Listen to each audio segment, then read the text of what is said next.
looks like I'm back in the movies again, doesn't it? Well, as a matter of fact, I'd like to do some talking. Don't go away until I get this thing off.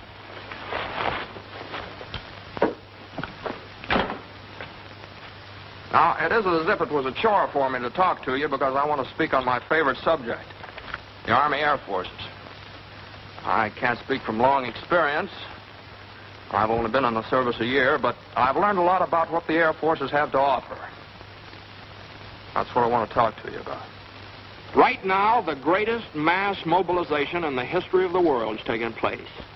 Men from cities, towns, farms, married men and single men, brothers, sweethearts, husbands, fathers and sons, businessmen and workers from the factories, and students from colleges and high schools all over America. They're mobilizing, joining up, or having their numbers pulled out of a fishbowl. And this war we're fighting today and tomorrow and the next day until we win is a war of the air. The whole world knows that. Our factories know that. So, interceptors, pursuit ships, light bombers, medium bombers, and flying fortresses are rolling out of those factories. 65,000 fighting planes this year. 100,000 fighting planes next year. And to keep them flying, 2 million men. Now that's where you come in. The Army Air Forces need 15,000 captains, 40,000 lieutenants, 35,000 flying sergeants. Well, how about it? Well, let's talk it over. Now, make no mistake about this thing, fellas. We're all going to be in this war soon, sooner than a lot of you realize. And nearly all the officers of this great Army Air Force that they're building today are going to be drawn from the ranks of you men, from high schools and colleges, those who join as aviation cadets now. Well, now, before I go any further, are there any questions? Yes, sir, I've got a question. Okay, shoot. Well, I'd like to join up, but I've got about a year of college left, and I'd kind of like to get that diploma. Well, why not? The Air Forces want you to get your diploma. Fellows like yourself, either in high school or college, can enroll in the Air Force Reserve. Continue with your studies, and at the end of the term, or when you get your diploma, you'll be taken in as a regular cadet, if you pledge now. Well, thanks. Okay, don't mention it. Hey, I'd like to make the Air Force, but I'm no brainstorm. My grades aren't exactly what they should be. I hear it's tough to get in. Not anymore, it isn't. And that blocked letter you're sporting, that tells me a lot. Basketball, football, baseball, or some activity where coordination, control, and the ability to work together with the rest of the team, that's important. The same in the Air Force. They're one big team, and they need men who can pull together and play the game. So, you and your teammates should be a cinch in this, the biggest all-American team we've ever had. Now, here's a fellow who works in a filling station. He looks as though he's got something special on his mind. Say, how about it, fella? You know, I've been interested in the Air Forces for quite a while. But I'm 26 years old and got a wife, and haven't had a chance for too much education. What about me? Well, from where I'm standing, you look like you're ready to sprout wings any minute. Hey, wait a minute. You see, formal education is no longer a basis for determining a man's intelligence in the Air Forces. And married or not, you'll receive $75 each month while training, and board and lodging, and all the necessary uniforms and equipment. And you have as much chance as the next fellow of becoming one of those 15,000 captains and 40,000 lieutenants or 35,000 flying sergeants I was telling you about. Yeah? Say, that sounds great. I think I'll go and phone my wife. I'd like to get something straight in my mind. I'm one of those high school students you've been talking about, but I'm not old enough. I wasn't planning on going to college, so... Well, where does that leave me as far as the Air Force is concerned? Fella, you sound like the forgotten man. But if you're close to 18 and you're over 5 feet in altitude, you can be one of us just as quickly as anybody else. Okay. Just make out that application for the Air Force Reserve. Now, your physical examination. Well, that's not going to be so tough. If you're an average guy and normally healthy, you'll make the grade, all right? So one day you say goodbye to Mother and Dad. Pretty proud and happy, too. Especially Dad. His suspenders are about to bust. Yeah, you say goodbye to Sister Jane and maybe Aunt Minnie. Oh, yeah, Uncle Ben, and Brother Joey. Those first few steps down the walk are the beginning of a great adventure. Wait a minute now. Aren't going to forget that sweet little bit of something next door.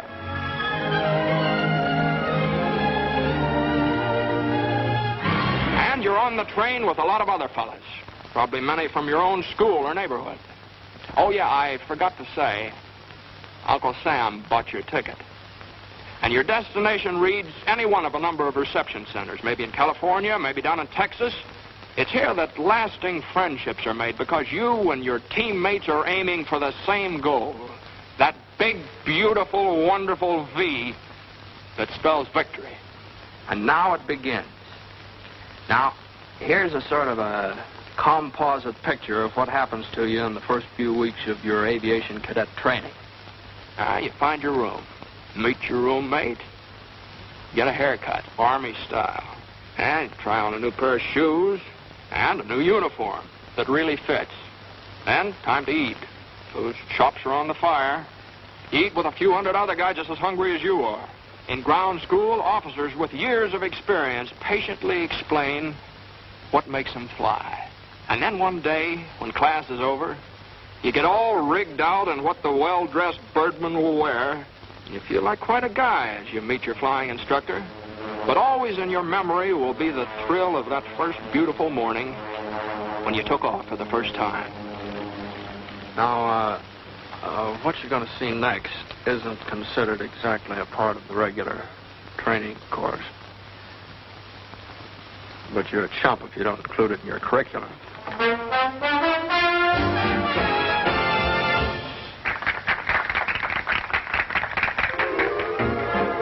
And you find out the effect those shiny little wings have on a gal.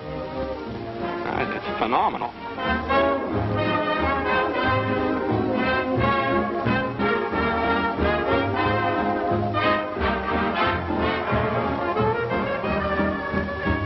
And now, mister, take the air. And he did.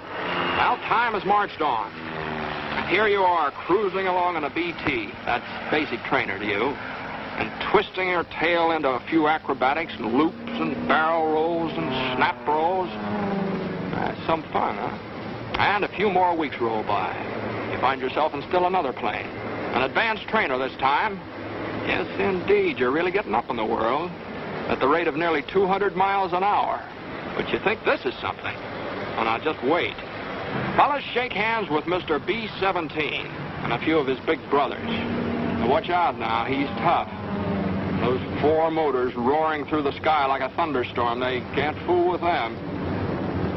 American workmen, the finest master mechanics in the world, put those motors together. Made them live, made them breathe, made them roar. Yes, sir, a whole army of workmen, designers, engineers, just plain guys who wanted to do something for their country. They put that B-17 together. A few thousand of these babies will win this war for us. And a few thousand guys like you in there flying. And remember, we said something about a team. Well, 9 men are inside that plane, each with an important job to do.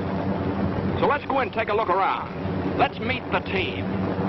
Yes, sir, 9 fellas like yourself working together, as closely coordinated as a precision watch. Now get this straight. The pilot is not the most important fellow inside this plane. All 9 members of the crew are equally important. For example, the pilot and the co-pilot can take the plane off the ground and set it back down again, but where would they be without the navigator? Well, meet him.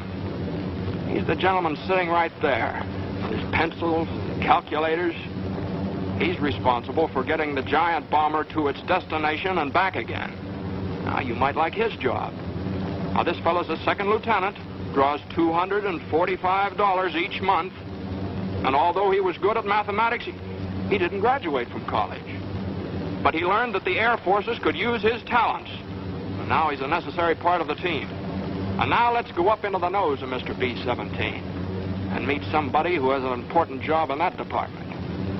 This is the bombardier, the boy who doesn't miss. You see, flying the plane is wasted motion unless this lad hits the target on the noggin. The finest pilots in the Air Force would be behind the 8-ball if the bombardier couldn't hit straight. And he's a full-fledged commissioned officer, too, wears his wings, draws the same pay as the pilot or the co-pilot. Now, back in the main body of the plane, we've got some more important positions. This fellow is the #1 engineer. He keeps the motors turning and the thousands of working parts all through the bomber inspected and in repair. And then comes the radio operator, who keeps the bomber in constant communication with its home base, and the photographer, who keeps a photographic record of what takes place on the earth below while the bomber's on its mission. He's sort of an official scorekeeper, checking up for future reference. Now, the remaining members of the flight crew are #2 engineer and #2 radio man. So you see, being in the Air Forces isn't all piloting, or all navigating, or all bombardiering. It's teamwork. And each member of the team is just as important as the next one. Now listen, it takes 38 men on the ground to keep this bomber in the air. So let's go downstairs and meet the ground force.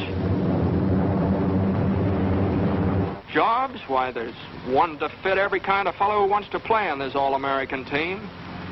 Meet the armament officer. Now, he's in charge of 12 bombers, more or less like the one we just looked over. It's his job to see that the bombs are loaded and the machine guns, and a general all-around checkup. See that bar on his shoulders? He ranks just the same as the pilot or the co-pilot or the navigator or the bombardier. And to get this fellow's commission, a little engineering or physics in college would be a great help. Flight plane willpower after departure. And there's a fellow whose job takes a back seat to nobody, the communications officer. Those bombing and fighting planes up there, they depend on his work. He's part of the team. And how does a fellow get a sign like that on his door? Well, Engineering Officer Captain C.D. Burns had 3 years of college. He studied aerodynamics, and those qualifications quickly awarded him his commission. He's in charge of all mechanical details and has a full crew of technically trained enlisted men to supervise. Now, another opportunity for you specially minded fellows is to be a meteorologist.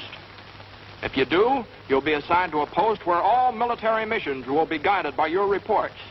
Yep, and you'll get those gold bars, all right, after 30 weeks free training in some leading technological institute. Photographers and chemists. Now, there's a spot for you on the team. In charge of one of the hundreds of fixed or mobile photographic laboratories the Air Force must have. Now, this job, too, gets you a commission as an officer. So, whether you're flying a plane as a pilot or a co-pilot, charting its course as a navigator, acting as bombardier, or in any one of the many technical jobs in the air or on the ground, wherever it is in the United States Army Air Forces, you're part of a team. Now, remember that. So listen to the roar of those motors, young men of America, and heed their call. Soon the skies will be filled with the greatest air armada the world has ever seen. Our own Army Air Forces. The best planes ever built. 65,000 planes this year. 100,000 more next year. That's why we'll lick the Axis. And that's how we'll lick the Axis. Your commission in the Air Forces is waiting. You don't have to have a diploma to become an officer. Join now on the enlistment reserve basis, and then finish your present school or college term before you're called upon for actual duty. If you're between the ages of 18 and 26, with a good bill of health, you can make as high as $245 a month, and with a bonus of $500 for each year of service in the Air Forces. Or if you become one of those 15,000 captains we need right away, you'll receive $430 a month while you serve your country. And you'll be well trained for a good job in civilian life when this war is won. Now, here's another thing. It's kind of hard to explain, but believe you me, it's important. You see, while you're getting all this wonderful technical training in the Air Forces, you're learning about other things, too. Things that are going to pay off in big dividends. You're learning to be alert. You're learning how to handle men and how to do that job with a lot of pride. Yeah, you're learning about courage, too. But you'll know what I mean, and I hope soon, because the Air Forces are proud to think that you might be with them. And by the time you finish your training, America will have overwhelming superiority in the air. You see, the way the Air Forces feel about it, they're fighting and they're flying for the safety of our people at home, our mothers and fathers and our sisters and brothers, and to keep the terrible war of destruction that swept Poland and Belgium and Holland and blasted homes of good people in London and Coventry and maimed hundreds of innocent women and children in Nanking and Burma and Bataan Peninsula and Pearl Harbor. To keep that war from our own shores, our cities and our homes. The roar of 100,000 motors sing their song, and theirs is a song of freedom, and their wings outstretched in the cause of decency. And each spinning prop drones in vengeance against those who would destroy our way of life. But somebody's got to fly them. A lot of somebodies have got to fly them. Now, this is your place. This is where you'll serve America best. Young men of America, your future's in the sky. Your wings are waiting.